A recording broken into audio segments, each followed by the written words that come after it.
All right, people, free of the vault. We got this whole world, the capital wasteland, spread out before us. You know, I may have mentioned at the end of the last video, and I can't state it enough, just what an impact that whole scene where you leave the vault and your eyes are blinded for a moment, and as they adjust, you see the wasteland spread out before you. Just what an impact that really had on me for this game. I actually look fondly back on this game, if for nothing else, just that one moment. I think it's done amazingly well. You know, you grow up in the vault and you're allowed to immerse yourself in the game. And then when you come out, you know, if you're invested in your character, now you can get out and explore and see what there is to do. You've also got a goal. You know, you're going to find your dad and whatever else that may entail, and go uncover, you know, the mystery of, you know, why he left and, you know, what's all going on. And, you know, that being the core root story of the game, there's so many millions of other things to do that almost takes a back seat to the rest of the things available for you in these games. You know, Oblivion was like that too.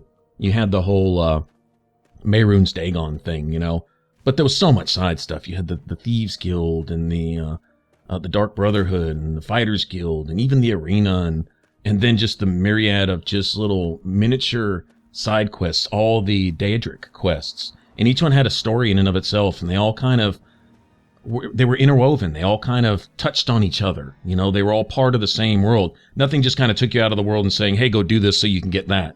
It wasn't that. It was all part of the game. You may get an item, but even the items sometimes were secondary just, you know, to the experience of doing it, you know, and seeing how it played into the game as a whole.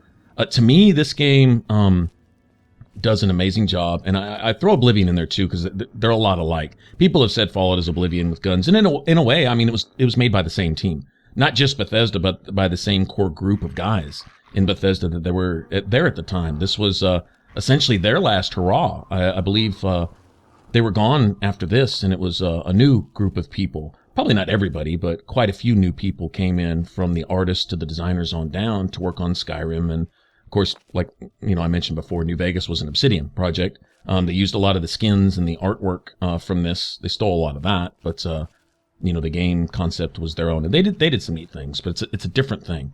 It didn't draw me in. And Skyrim, I could say the same thing, regardless of what aesthetic improvements they made based on, you know, animations and, you know, character appearance and stuff like that. Regardless of that, the whole game experience, how does it draw me in and how does it hold me? I can run around picking flowers in Skyrim, but in Oblivion, I felt I was part of the world. I explored things just to see them, you know, and just to experience them. And people may play Skyrim for the same reason, you know, I'm not knocking that, but Fallout and Oblivion were special, just to me, you know, maybe because I just played them first, you know, and that could be it. Whatever the reason, it doesn't matter. I'm really, really fond of these two. Got to get away. They're burning everything. Uh-oh. They're all dead. Burned Grey Ditch right to the ground. Those things, they came out of nowhere. You've got to run. Run! Grey Ditch. Okay, well, that's something we're definitely going to go do, because that is going to give us an actual perk. It's like a free... Well, it's not really intense training, because you have a choice between strength or perception, but you can actually get a free point from your special skills. And I kind of lean on that. It's usually to get my perception high. In this build, I did this a little different than my regular Fallout 3 build. Just trying something a little different, going for a few extra points of luck, a couple fewer points of perception, as perception doesn't play near as big a part in this game. An extra couple chance points. Okay, you know, I'm gonna run like that just to see. I don't think it's gonna make a whole lot of difference. Each point of perception gives you roughly 6 skill points. I think it's lockpick, explosives, and something else. All right, that perception, you know, governs. Those are the particular skills that are raised when you raise perception. Raise my luck up. For every other point you put in luck, it raises all your skills by a point. So there you have it. I will probably be getting my luck just to a solid 10. I was thinking just 9, honestly. Because the 10th point, it's wasted except the extra 1% critical chance, right? But that's not really a waste. And so I'm going to go ahead and get my luck to a solid 10. It'll probably be the first character I've ever really done that with. Normally my perception and agility are up there. It's just kind of the way I roll, especially in New Vegas. Perception and agility, essentially, you really want them to be around 9 or 10, you know. Of course, endurance also. But anyway, so change that up a little bit. We're going to get an intense training point. Oh geez, I believe at level 3, I think is where I'll wind up doing that. At level 4, we're going to have our Intelligence Bobblehead, which is going to put our intelligence at 4, and will give us the, oh, I forget the name of the perk. The one where you can do more damage to insects. That'll play a big part. You know, rad scorpions, giant ants, and that type of thing. It's just doing more damage. And you get like, oh, I think it's like a 25 or 50% damage bonus all the time towards, you know, insects, mutated insects, whatever. All right? Come over here, grab the skill book real quick. I don't know where every skill book is in the game, but I will be grabbing the ones that I know about. So as we play along, you can see some. Maybe there'll be a couple here that you haven't seen before. That would be really cool. Except for you aficionados who have literally seen everything, done everything, and gotten everything in the game. I'm sure there's more than a few of you guys. And if you're here watching, then respect and appreciation for that, because you just want to just share the gameplay. Just the experience of, hey, where do you go and what do you do? You know, this, I know what I do in the and I think after playing this a certain number of times, I can't believe I'm alone in this, is there's certain things which I just naturally do first, you know, in a certain order. Maybe not necessarily in a precise order, but I'll usually, you know, do this and then do that and do that. I might do some side stuff in between type of thing, but there's usually some things that I'll pretty much go to first. Like right now, I'm going to take this long swim down the river. So I'll do more talking than anything, because this is going to be a lot of swimming here for a minute. But I'll go down here and I'll go get my Intelligence Bobblehead. Maybe take care of a few things at Rivet City. Maybe not. You know, talk to a few people or not. Maybe get the whole replicated man thing started. In fact, I think we'll go ahead and do that while we're there. One of those steps is going to involve Moira Brown, who we're going to talk to anyway when we get to Megatons. So might as well kind of get this started, and that'll just be one more speech check to pass with her. To get a, oh, I think it's a holotape or something. But anyway, we'll do that. But this is kind of my go-to thing here. Now, what I'm trying to do, it doesn't matter so much. I'm not that worried about skill points, but for the sake of you guys viewing, this is essentially how to get down here without leveling again. All right, if you do want to take advantage, especially if you're following this build and you're a little concerned about the lower number of skill points you're going to get when you level, which isn't drastic. You drop your intelligence to 3 when you're used to having it, say, maybe, I don't know, it's 7 or higher. It's the difference of 4 or 5 points per level. And you say, well, yeah, after 20 or 30 levels, that's like 100 points. By the time you're level 20, whatever skills you're using, you've got those already up. You know, your guns, your lockpick, your stuff like that. I think we'll find in this Let's Play that by the time I'm level 18 or 20, I'm pretty much just throwing points into whatever. You know, that's usually pretty much how it goes. Yeah? I have a few things. May as well sell them to you as cart them all the way back to Megaton. That's what I was thinking. I would sell some stuff to you rather than cart it all the way back to Megaton. Took the words right out of my mouth. Alright, so I'll get rid of some of this weight here, just because she's right here. And sometimes they may have something interesting. I'll take advantage of these merchants when they have things like 308 rounds. If you get lucky and they have a couple sniper rounds, those are kind of hard to come by early. They're just not real plentiful, and I really like messing with the sniper. Sniping is one way to aim down the sights in this game. That's why I'm going to be making as quick a beeline as I can, depending on how the playthrough goes. Like I say, there's kind of an order of events to do, but I can get stuck in stuff, and I can say, well, I'm going to try to make it to the pit by level 5. Well, at level 15, I haven't even gotten out of Megaton. Sometimes it just goes like that, you know. But what I'll try to do is get to the pit earlier than later. And we'll go get the infiltrator, perforator, and not going to worry so much about min leveling in this. I'm just going to play. A lot of times I will even bypass experience, considering you're playing on very hard. I'll try to get as much done in the game at as low a level as possible to get as much finished by the time I reach level 25 or 30. In this, I'm just going to play. You know, if I get a little over leveled and things get a little easier later, whatever. Doesn't matter. I mean, I already handicapped myself enough in this. We're going to be sticking to small guns. We're going to be wearing essentially no armor. Raider armor is minimal at best. I was making a choice between the Merc Charmer outfit, which I like. I also use that in New Vegas. It's like probably my absolute fave. But the Raider Pain Spike armor is also really cool. And there's an armor set or two, which I may use from the pit, just because, well, I got the DLC, and some of them don't look so bad. But this is all about, you know, Fallout fashion here. This isn't this isn't about actually finding any protection value from armor. This is about looking good, you know. If you're gonna kill everything, then look good while you're doing it, right? So, anyway, that's kind of what we've got in store this playthrough. I think once you become familiar with, enemy locations, who and what kind of enemy around what level you'll find in certain places and stuff, that setting a few challenges for yourself, eventually, it keeps the game interesting. At least as far as the fighting goes and stuff. So you drop your armor a little bit. That means you can't just sit there and just take round after round on very hard difficulty. At some point, you might have to take a little cover. Utilize a few meds every once in a while. Although in Fallout 3, not so much. In New Vegas, more so. The way they do their combat a little bit. They also, in New Vegas, only give you a perk every other level. Whereas in Fallout 3, you get a perk every level. Which means they're always kind of something to look forward to. I don't think the perks are really necessarily underpowered either. You still get some pretty good buffs from a lot of them in there. You still have better criticals, and you still have a lot of the other good ones.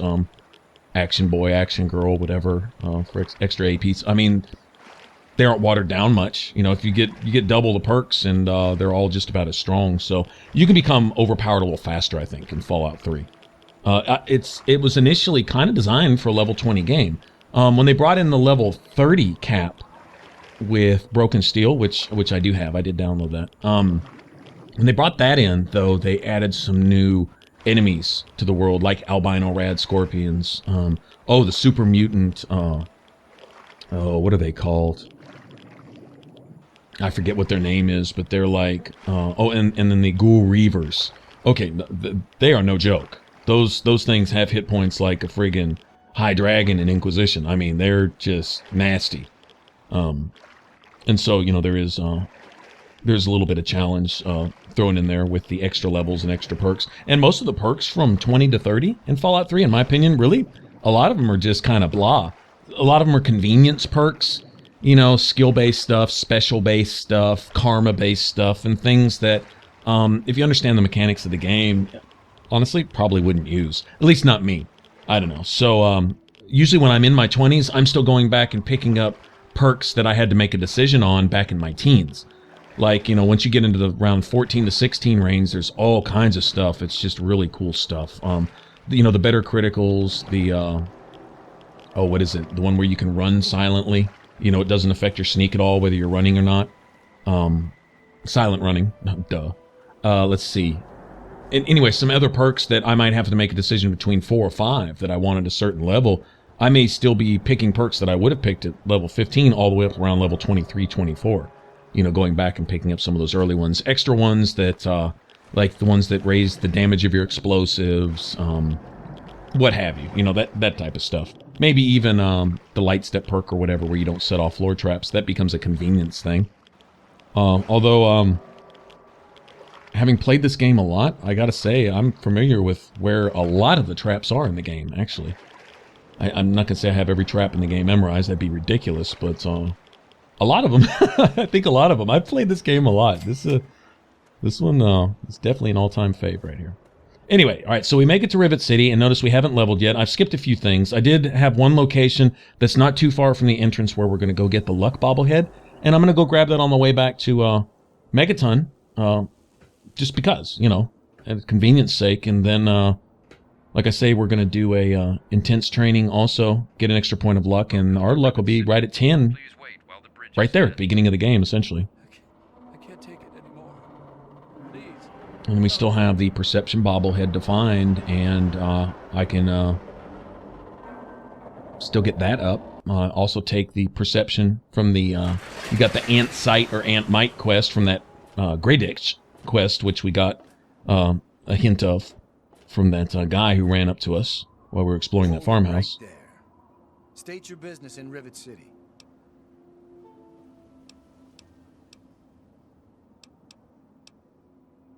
Is that so?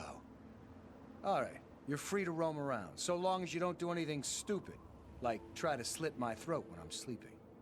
You wouldn't try anything stupid like that, now would you?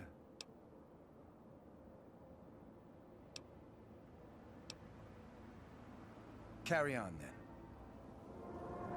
Now, this could be a real spoiler for the game. I believe you can take a huge jump in the game right here, you can bypass, oh geez, at least half of the main story content or whatever, by talking to a particular doctor here, which I'm going to avoid her like the plague.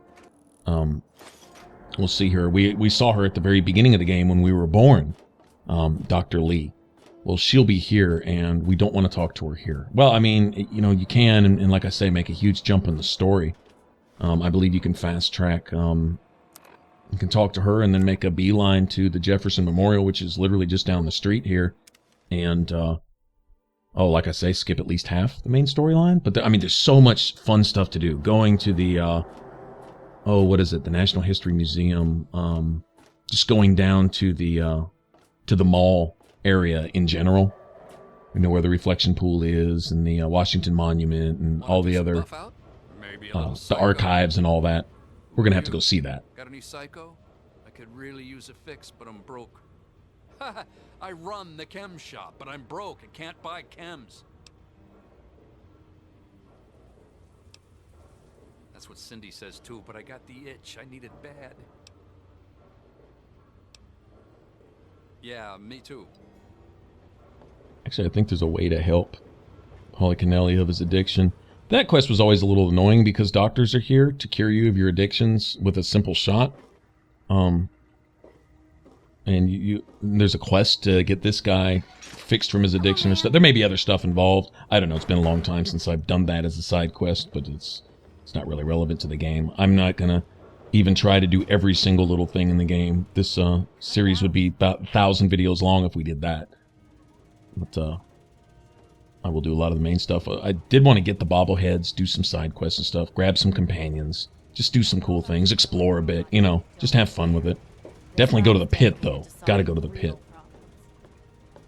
Alright, so there's our intelligence bobblehead. Like I said, I'm going to avoid talking to Dr. Lee here. But I can go ahead and get this started. Dr. Lee is trying to save lives, and your constant interruptions are interfering with those efforts. Now please, stand aside. I'm sure the good doctor's work with water purification is fascinating. But if you only knew what was at stake, You there. What are you, some kind of lab assistant? No, you look a bit more weathered. Are you by any chance for hire? To the point. I like that. Well, as it turns out, I've misplaced some very sensitive property. How do I put this in a way you'll understand? All you know of robots are those buckets of bolts, those Mr. Handshakers and whatnot. Well, that's not all a robot can be.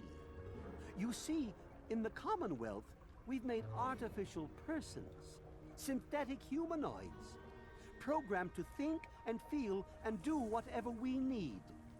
And occasionally, they get confused and wander off.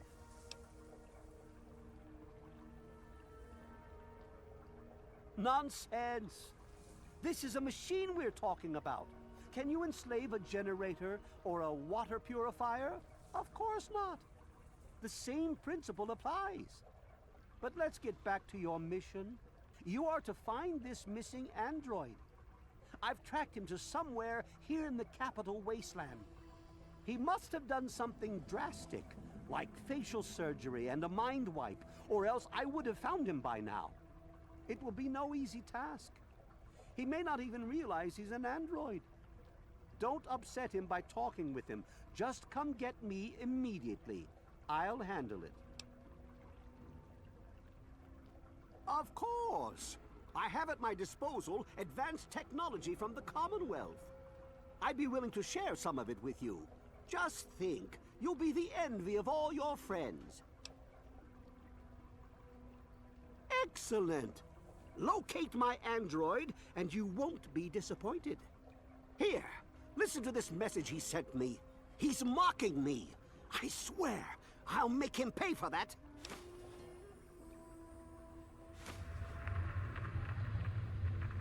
Forget everything you know about robots. Those buckets are mere children's toys compared to the real thing.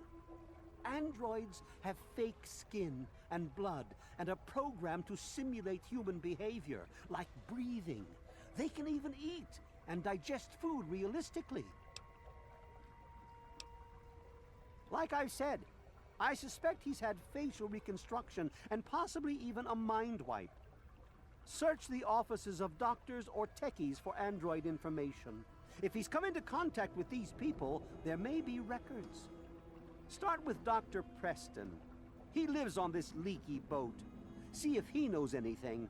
He's a doctor, after all. Now, if you'll excuse me, I'm busy trying to ignore my surroundings. Maybe he didn't exactly wander off. Maybe he fled. Escaped captivity, as it were, if he began to misinterpret his situation. It's possible my android sought to forget his previous life, wipe away all memory, all guilt, trick himself into believing he really is human. So no, he may not be just an ordinary robot, but he's certainly not human, no matter how badly he wishes it so. I made him. I want him. End of story. By God, you're as annoying as you are clever. Very well. I'll tell you what you want to know, if it helps you locate my property. The duty of this particular unit was the hunting and capturing of other escaped androids. Yes, others have escaped. It's one of the side effects of having such an advanced AI. Machines start to think for themselves, fool themselves into believing they have rights. And so, this particular android may have believed he'd done something wrong, immoral, and wanted to forget those deeds. Satisfied now?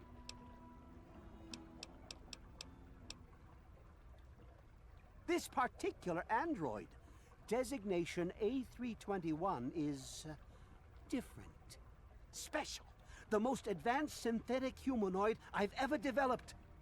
The others, like my escort Armitage there, are all older models, easily replicated. But A321, it will take years to recreate him. So you see, this android must be located at all costs. The others are all acceptable losses, but A321, he is irreplaceable.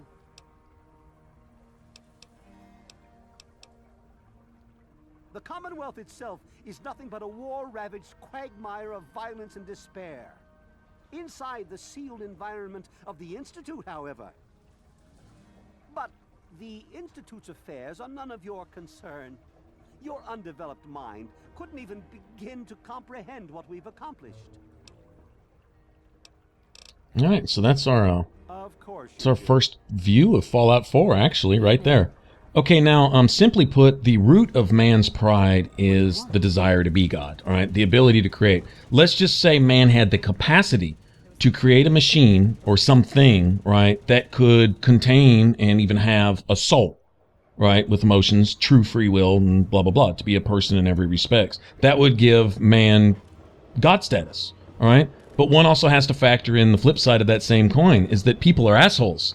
So if you give a person God status, the irony there is that that person, right, or mankind in general, wouldn't want to live in the creation that they create, because people are assholes, all right? You see, this, if this person had the ability to give a machine a soul, or the capacity to have a soul, right, and he's a dick, okay? So you have to take those two things together. So if man ever did achieve godhood, which thank goodness man never will, if he could, you wouldn't want to live in the world that he would create, because men are assholes. Men are led by emotions. When you act on emotions, you err, okay? And so the kind of chaos, the utter destruction, the perversion, the debasity, the everything that man would create, given that kind of status, I'm glad we don't have it. I know that's a crushing blow to man's pride, but not liking it doesn't make it less so. That's the reality of it. Anyway, so that if it were possible, then you would have a situation like this, and then would that person still be considered a person? Well, sure, I guess. Quite an impressive collection, isn't it? Well, don't be shy. Have a look around. Abraham Washington's the name. Curator of this little slice of American history. Ah, a fellow scholar, I see. Each of the documents in this room tells a small but important story about the history of the United States of America.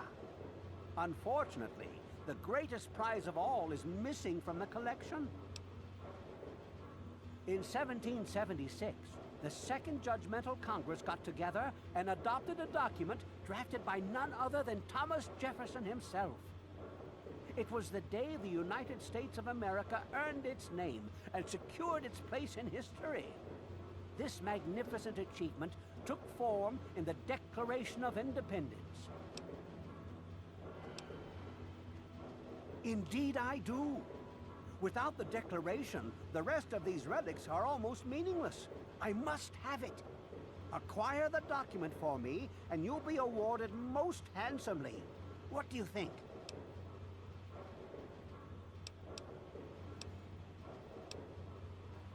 You'd secure your place in history.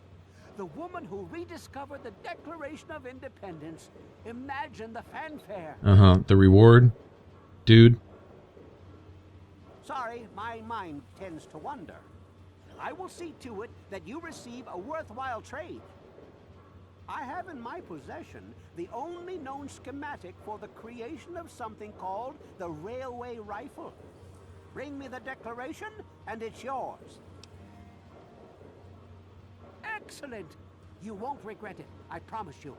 Imagine, you are taking part in another chapter of American history. I envy you. You can find the Declaration of Independence in the ruins of the National Archives. Please ask them. After all, knowledge is power. Well, this is quite embarrassing, actually. I sent someone like yourself after the Declaration. She did some of the research for me, but now I haven't seen her in a few months. I wouldn't worry about it. Many have died for causes far less grand than what you're about to undertake. A piece of what was called parchment, sort of a thick paper, has faded handwritten writing all over it. It's no more than 2.5 feet tall and 2 feet wide. If you find it, you should be able to roll it up carefully. On July the 4th in 1776, a group calling themselves the Second Judgmental Congress got together at Fort McHenry in Maryland. After a ceremony which ended with Paul Revere singing the famous battle hymn known as the National Anthem, the document was signed. From there, it was sent to England by plane, presumably, and presented to King George himself. Thus began the Evolutionary War. Wow. Certainly. Fallout history right there. That's awesome. In the D.C. ruins, you'll find the National Archives, or what's left of it anyway. The building should contain the document in a protective glass case. Be careful. The place is swarming with super mutants. Here, let me pinpoint its location for you. Be careful. The archives are infested with who knows what. All right, and there we have it. Okay, so just another quest that we can get underway. We'll get around to that. Actually, that's something I wouldn't want to do until after doing Riley's Rangers quest, because there is a Make it quick.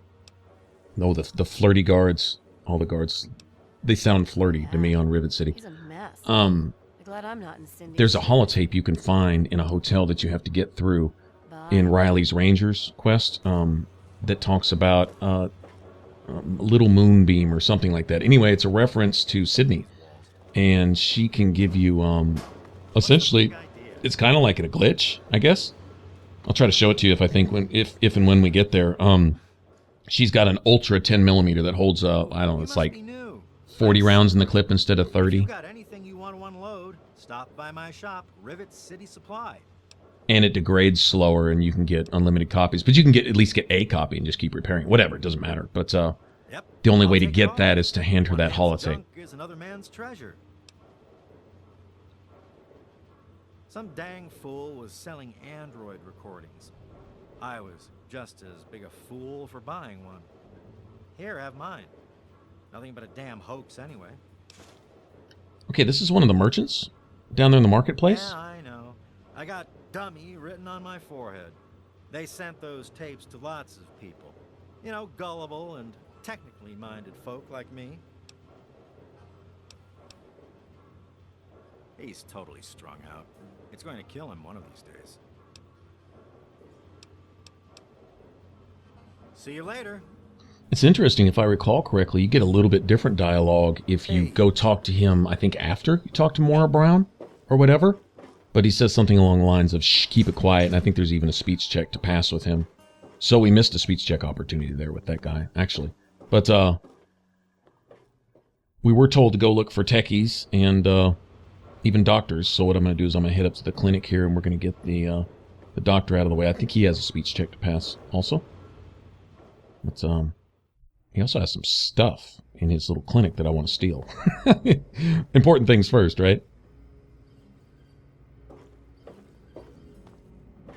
But anyway, so yeah, maybe we will get around to the whole Riley's Ranger and Archives thing and go retrieve the Declaration of Independence. I love that, the Evolutionary War, and took the thing over to King George by plane. Come on, man. I guess it shows you how quickly history can be skewed. There's really some truth to that, actually. We have to assume things like that have happened to our history in the past. You can't get two people to agree on anything, and much less, you know, events. It's going to be events based on how they saw them, or what their politics are, or what their religion is, or what their whatever is, and then it's documented accordingly and spoken in such a way as if it's fact, and then passed along like that for people to argue about later and further muddy it up, and there you have it. Crazy. All right, so let's wait till morning. Let Doctor come back to his clinic. I like to do a save here. I have like no charisma and no speech skills right now, so a pre-save if you want to pass the speech check is kind of mandatory. It's not necessary to do this quest per se. This is a medical clinic. But, please don't disturb any of my patients. You're in the Rivet City clinic. I'm Dr. Preston. Facial surgery is way too dangerous to try. Need special equipment and expertise. Reminds me of this old hoax. Here, listen to this holotape.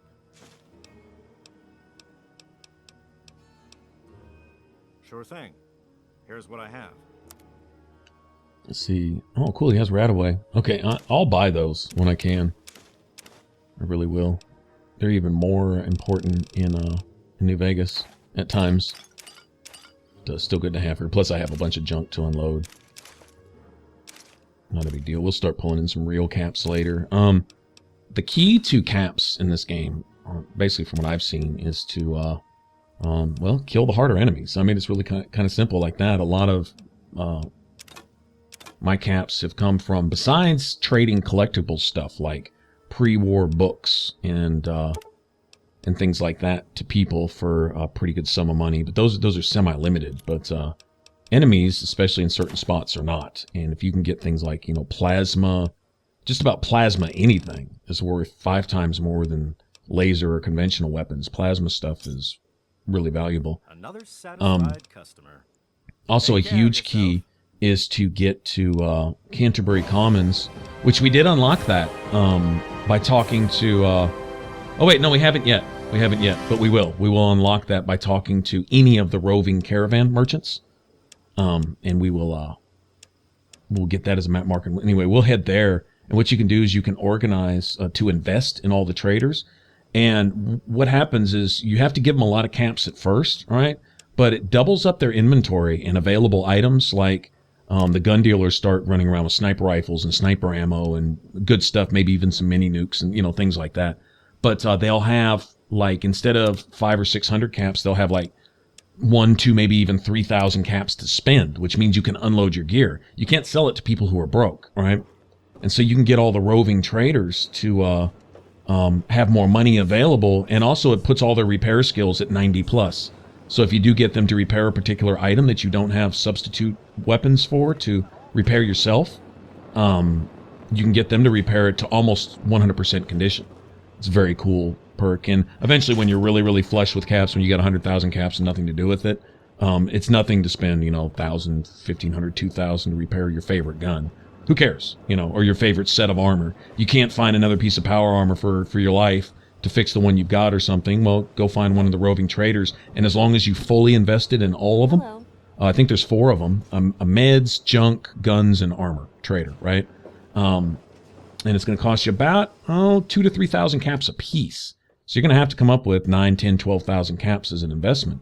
Once you do that, they all have 5 times more caps to spend when you've got stuff to sell, like a whole load of plasma weapons from a bunch of Enclave soldiers, or power armor, or whatever. It's going to come in real handy, having them around. So that's always an investment I make early, as soon as I've got the caps to do it. So try to save a bit of that. Also, I have to customize our house. That's going to cost a little bit early on, too. Take a look around. If you see anything you like, I'll be right over here.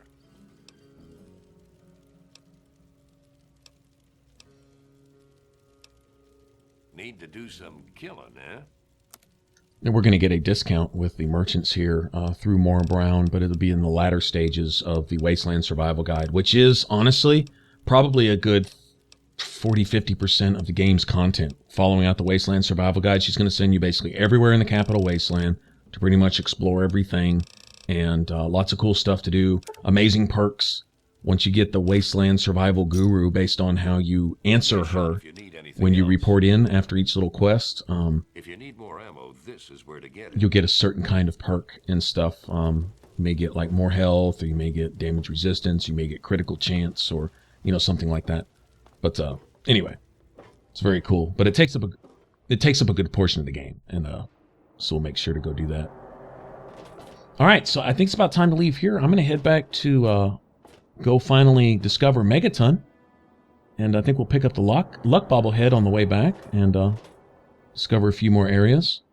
But I think that's good for now. All right, thanks for watching, guys. If you want to subscribe, click that button up top, and to catch the rest of this Let's Play, click that image there in the middle. All right, I will catch you guys in the next one. Y'all take care. Bye.